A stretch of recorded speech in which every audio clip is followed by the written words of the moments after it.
ကျွန်တော်တို့မြန်မာစပုံးမွေရဲ့အကြီးကုန်ပါမွေတွေနဲ့ပတ်သက်တဲ့အမှတ်တရတွေကျွန်တော်မှအများကြီးရှိပါတယ်အဲ့ဒီအမှတ်တရတွေကနေတစ်ဆင့်ကျွန်တော်ရဲ့စူးစမ်းတင်ယူလိုတဲ့စိတ်ကဒီနေရာကိုလာဖို့တွန်းပို့လိုက်တာပါ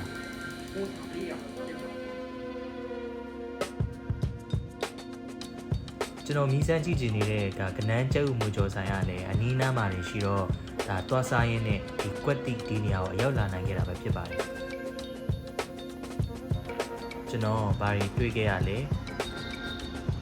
ဘာတွေလေ့လာသင်ယူခဲ့ရလဲ Queen Sawapa Memorial Institute မှာရှိတဲ့ Snake Farm မှာအတွေ့အမြင်တစ်တွေကိုစူးစမ်းရှာဖွေလိုက်ရအောင်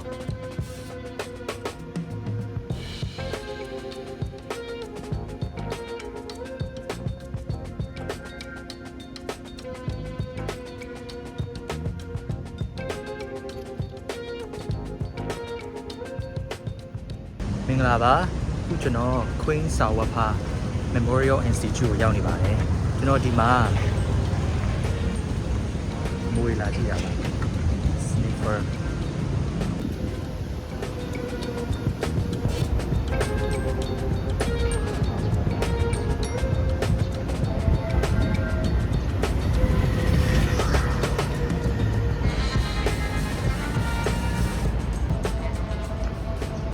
ခွင့်ချိန်ကတနင်္လာနေ့ကနေတောက်ကြနေ့ဒီက9နာရီမနက်9နာရီခွဲကနေညနေ3နာရီခွဲထိပေါ့နော်ပြီးတော့စနေတနင်္ဂနွေဆို9နာရီခွဲကနေနေ့လယ်1နာရီထိ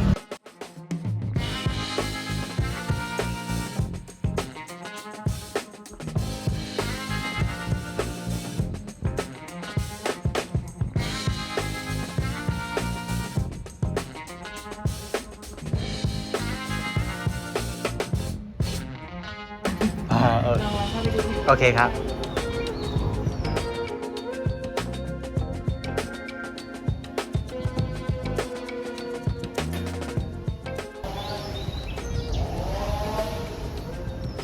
ု7နာရီမှာ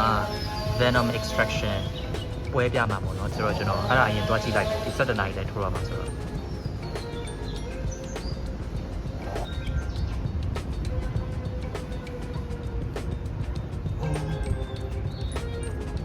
Look at here, albino Burmese python.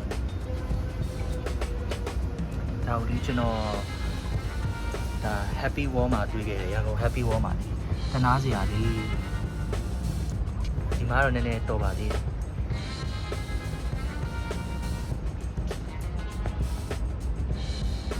The Britney Spears. Ne kare mo.ကျွန်တော်တရိတ်ဆန်တွေကိုတန်ဖိုးထားမြန်နိုးတာတစ်ပိုင်းပြီးတော့ဒါ native nerds ကဒါမွေ brother ရဲ့ဒီမှာရိုက်ထားတဲ့ဗီဒီယိုတွေ့မိတာတစ်ပိုင်းနဲ့ဒီကိုပို့ပြီးတော့လာကျင်သွားတာပါ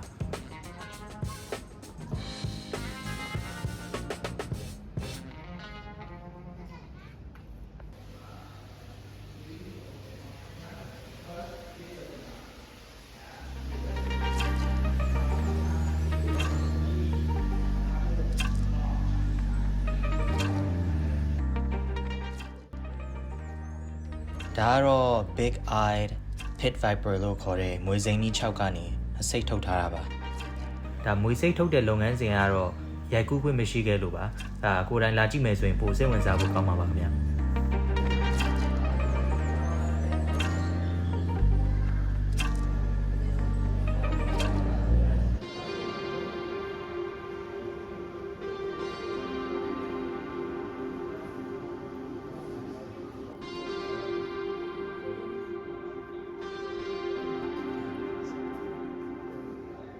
ဒီဟာလေးကိုသဘောကျတယ်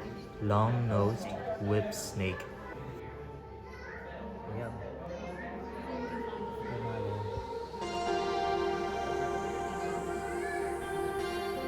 ကျွန်တော်လိုက်ရှာနေတာဒါဖြစ်ချင်တော့မှန်လုံရင်ကပြုတ်ပြနေတာပေါ့နော်ဒါပေမဲ့ဒီဘက်မှာမျိုးစိတ်တူတဲ့တစ်ကောင်ရှိတယ်သူက oriental whip snake နော်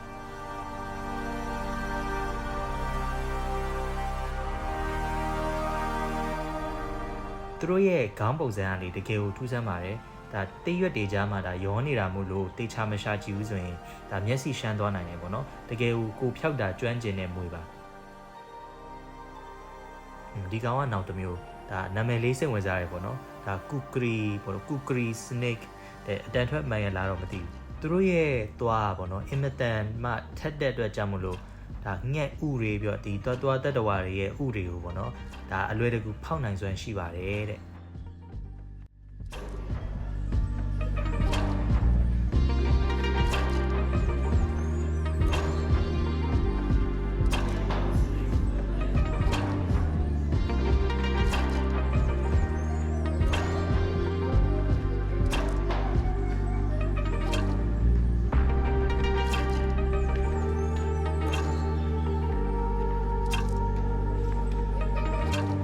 ခဏရေးမွေတွေပေါ့နော်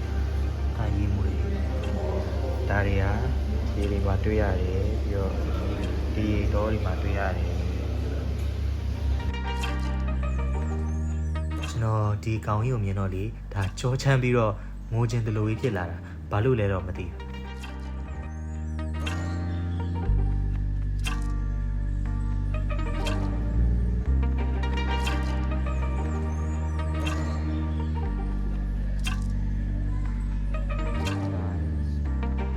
ဒါလည်းနောက် cat eye အမည်ရဒါမွေတစ်မျိုးပေါ့နော်ဒီမျိုးစိတ်တွေရဲ့ဒါမျက်လုံးကဒါကြောင်မျက်လုံးနဲ့တဒံတူတယ်သူတို့ရဲ့တငယ်အိမ်ကဒါဒေါင်လိုက်ဖြစ်နေတာပေါ့နော်ဒေါင်လိုက်ပုံစံဖြစ်နေတာ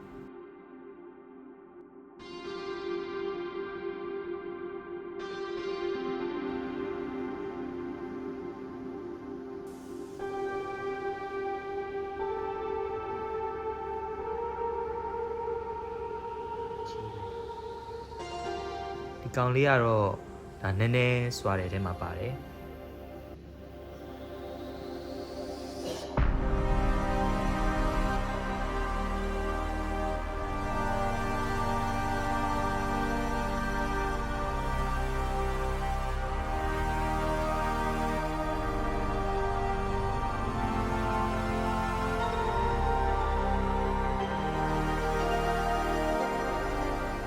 ဒီမွေတွေရဲ့အပေါ်ပိုင်းကလေသူကအဖြူပြီးတော့ဒါအမီပိုင်းရောက်လာလေဒါအနက်ရောင်အကွတ်တွေကဒါများလာလေပေါ့နော်နက်လာလေပြီးတော့သူကရှည်လဲတော်တော်ရှည်ကြတယ်ဒါ Ridley's Striped Tails Red Snake လို့ခေါ်ပါတယ်ခင်ဗျာ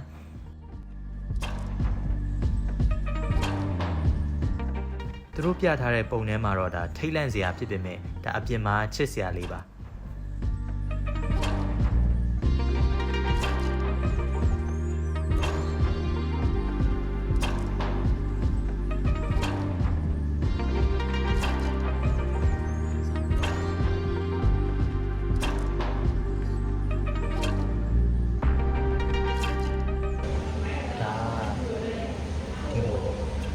သူကနေနဲ့ထိလိုက်ပြီးတော့ရောင်ပြောင်းသွားတယ်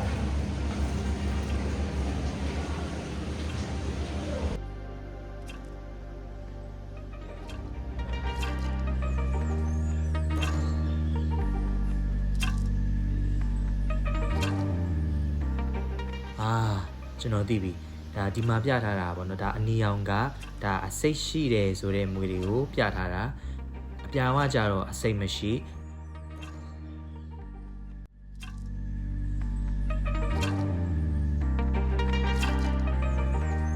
လိမ္မော်ရောင်ကကြတော့ဒါတာမန်အစိတ်ရှိ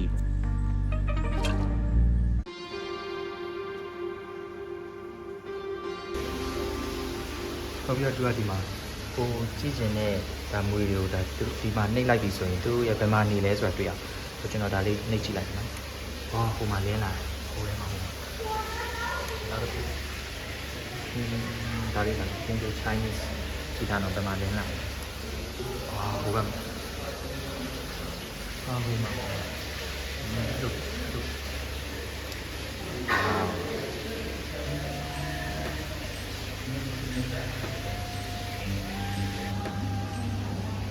ကျွန်တော်တို့ကြားပြီးကြမန်းတော်ကြား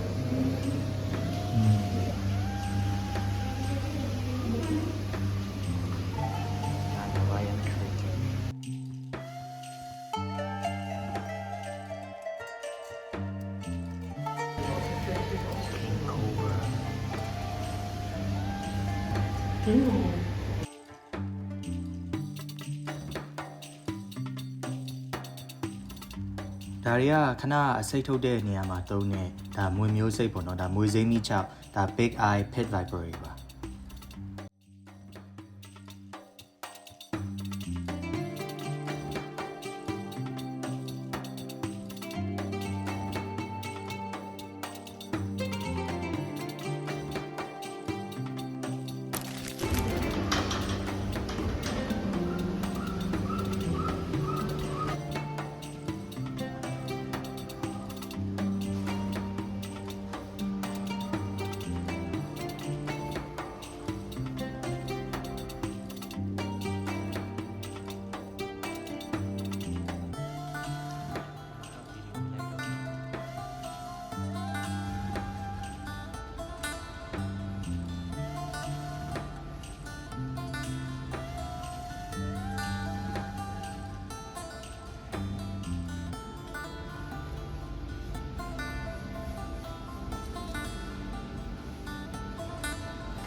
ကျွန်တော်တို့မြမစပုံးမွေရဲ့အကြီးကုန်ပါ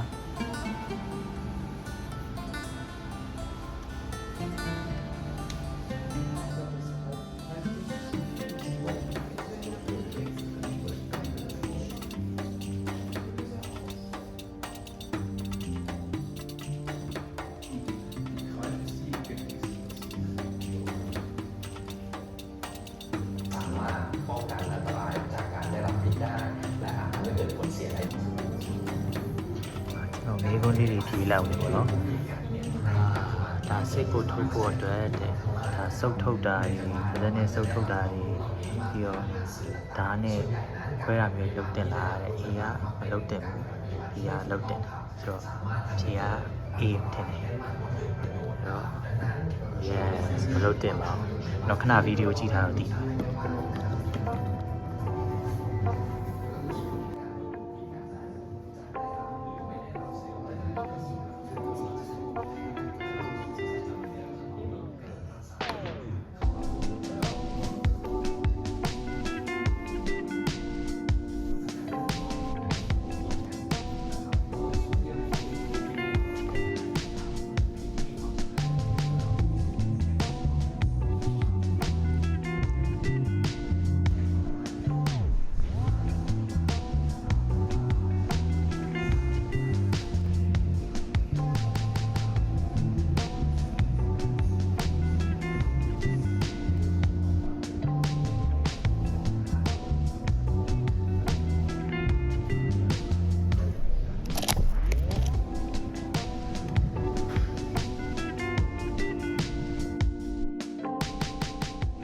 ကျွန်တော်ခဏဒါမြမစပအုံးမွေ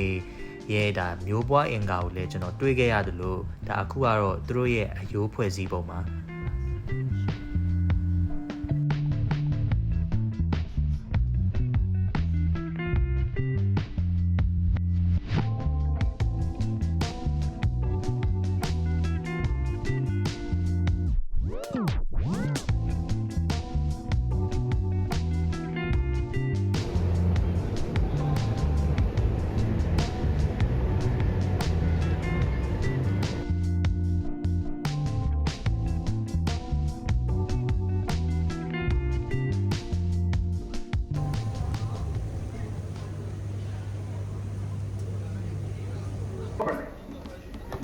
สำหรับงูตัวของโชว์นะครับเราจะเริ่มด้วย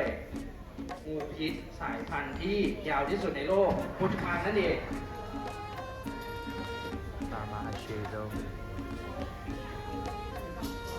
When it fully grows, it ranges about 3 to 5 meters of living fowl in the forest, far away from human habitation. About its behavior, it can rise its head one-third of its full length. It can expand the lip and the neck lesion that we call booting. The movement for this side, and that's it. Big hand for this up. For this side. มาดูกันนะครับว่าพี่บุญนำจะจัดการงูจงอางตัวนี้อย่างไรฝั่งนี้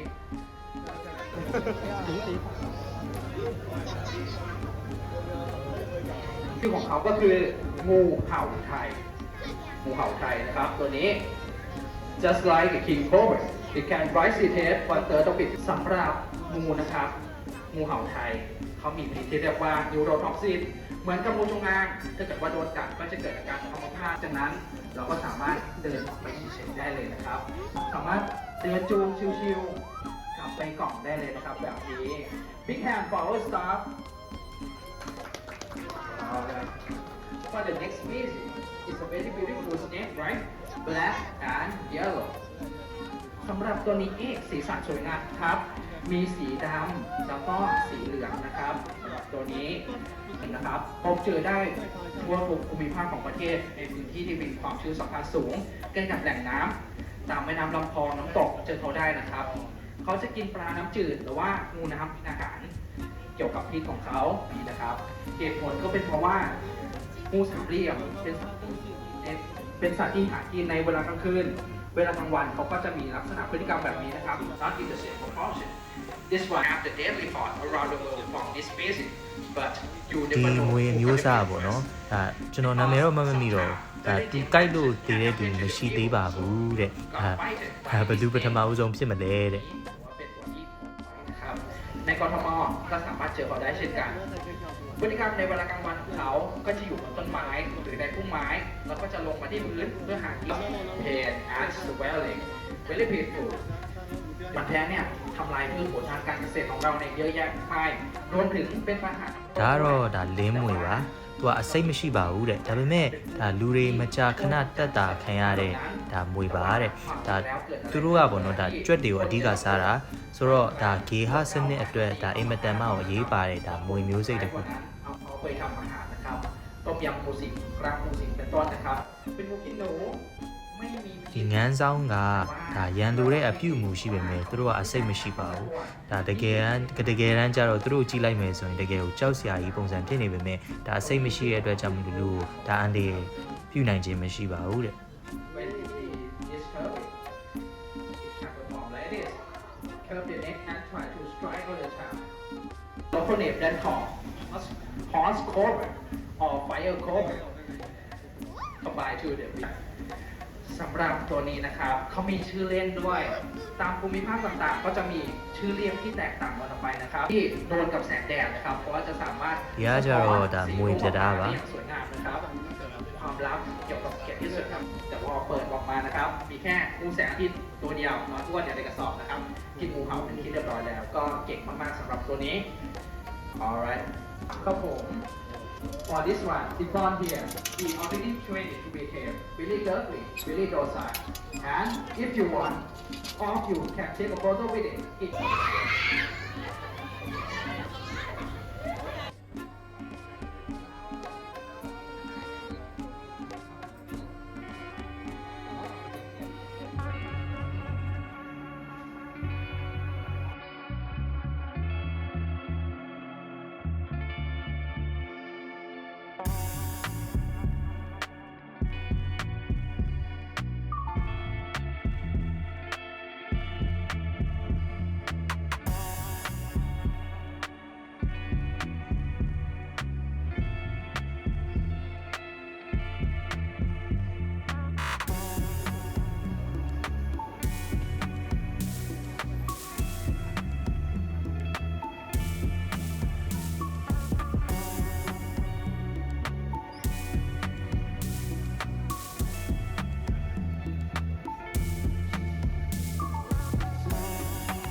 Anaconda.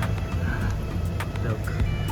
My anaconda don't want none unless you got balls. Aww.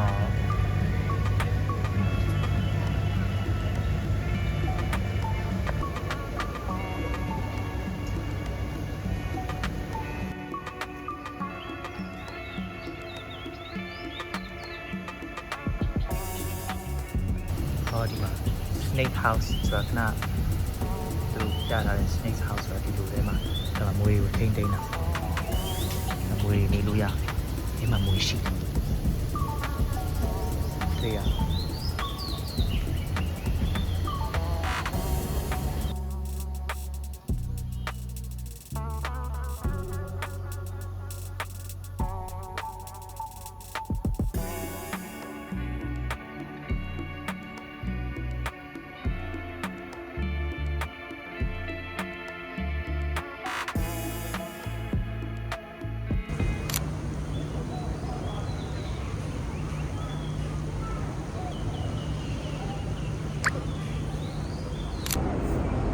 ဆိုတော့ကျွန်တော်နဲ့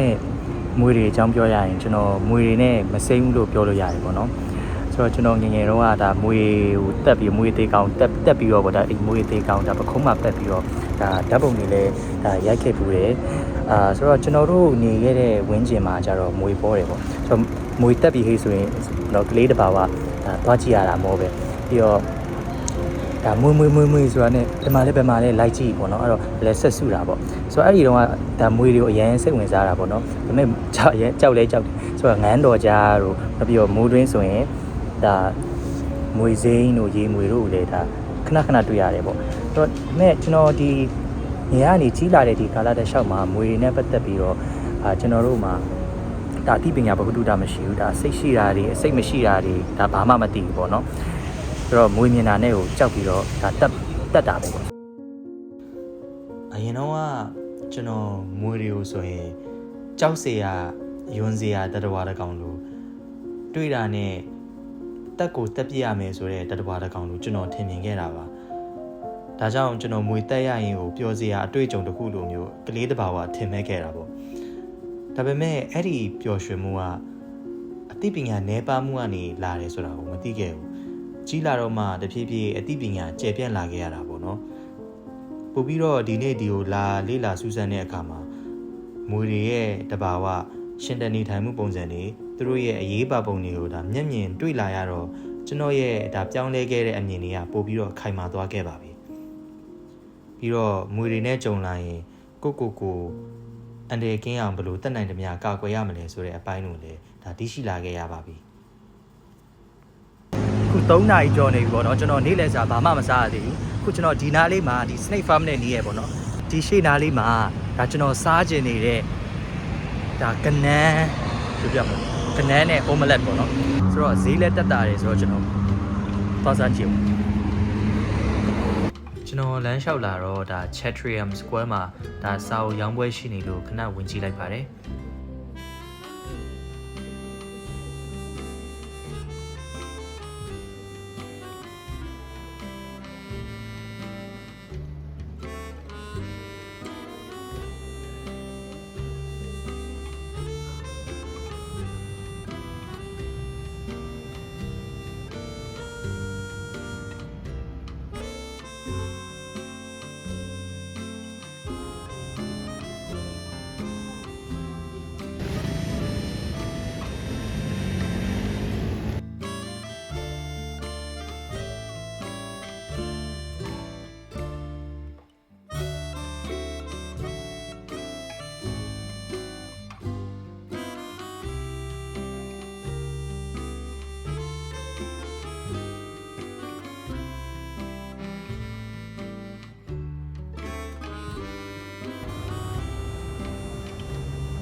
ရောက်ပါတော့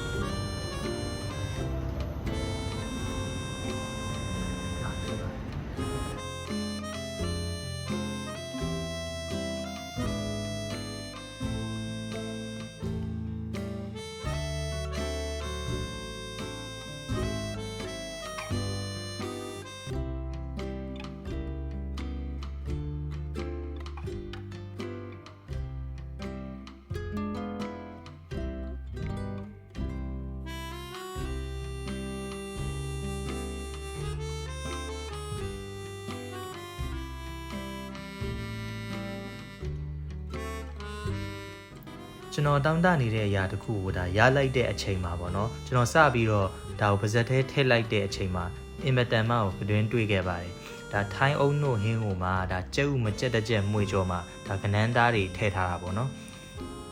ဒါပေမဲ့စားရင်နဲ့ဒါကျွန်တော်မှာတဲ့ menu ကတော့ ဟာမှားပါပြီဒါစဉ်းစားကြည့်ဗျာဒါကျဲဦးအနှစ်တင်နေဟိုမှာဒါအုံတို့က IE နဲ့ဒါကျွန်တော်တောင်းတခဲ့တဲ့အရာဆိုတော့ဒါပေမဲ့ကုံအောင်စားခဲ့ပါတယ်ဒါမကောင်းဘူးလို့ဆိုလိုတာမဟုတ်ဘူးခင်ဗျကျွန်တော်ဆုံးဖြတ်တာလိုသွားတာကိုပြောတာပါဒါပေမဲ့ကျွန်တော်ကြိုက်တဲ့အရာတာပါပဲဒါဤသွားတာပဲရှိတာပါဈေးတန်တယ်အရာတာကောင်းတယ်ဒါလာစားဖို့ဆုံးဖြတ်ခဲ့တာမမှားဘူးပေါ့နော်ကျွန်တော်မအီမတာနဲ့ပဲပြန်มาတော့မယ်ကျွန်တော်ရဲ့စူးစမ်းခြင်းနဲ့စိတ်ကြောင့်ဒီနေ့အများကြီးလေ့လာခဲ့ရပါတယ်ဒါမွေတွေရဲ့အကြောင်းကိုလည်းပေါ်ရန်ထက်ကိုပို့ပြီးတော့ဒါအတွင်းကြကြအတိုင်းတာတစ်ခုတည်းကိုကျွန်တော်သိခွင့်ရခဲ့တယ်လို့ဒီအသိပညာဗဟုသုတတွေကိုလည်းကျွန်တော်မိသားစုတငယ်ချင်းတွေဒါအများသူငါကိုကျွန်တော်ပြန်လည်ပြီးတော့မျှဝေနိုင်မယ်လို့လည်းကျွန်တော်ကတော့မျှော်လင့်ပါတယ်